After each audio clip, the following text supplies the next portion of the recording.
আসসালামু আলাইকুম, আমি ডাক্তার সিজান সরকার। আমার পাশে আছেন মোনার মামা। তো আমরা বিড়ালদো মাইপাড়াতে এসেছি।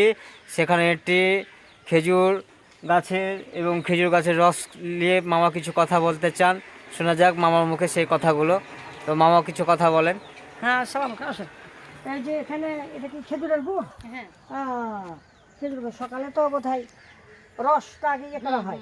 এখানে কত পট রস আছে এখানে?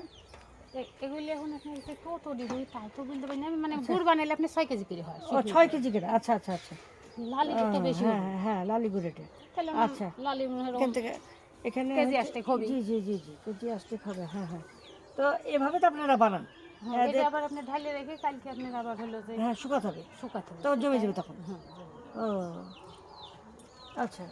আর এটা তো মনে হচ্ছে একেবারে আপনারা খাঁটি করছেন, এটার মধ্যে কোনো কেমিক্যাল বা চিনি কোনো মিশ দেননি। হ্যাঁ হ্যাঁ, আলহামদুলিল্লাহ। এটা এই জিনিসটা ভালো, আর না হলে ওটা কেমিক্যাল যেটা দেওয়া হয় সেটা খুব সমস্যা হয়। তো এটা কত ঘন্টা ধরে জাল দিচ্ছে? 9টার দিকে আপনি শুরু করলে 10-12 ঘন্টা তিনেক লাগে। ঘন্টা তিনেক লাগে। হ্যাঁ হ্যাঁ। আর খড়ি বা মানে জ্বালানি কিরকম খরচ হয়?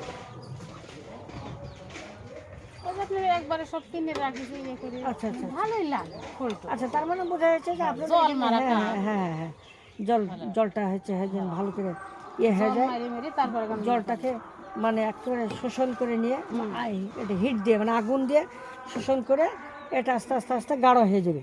হ্যাঁ আচ্ছা আচ্ছা, তো ঠিক আছে দিদি, ধন্যবাদ। আচ্ছা, আসসালামু আলাইকুম। এটা হচ্ছে খেজুরের গাছ।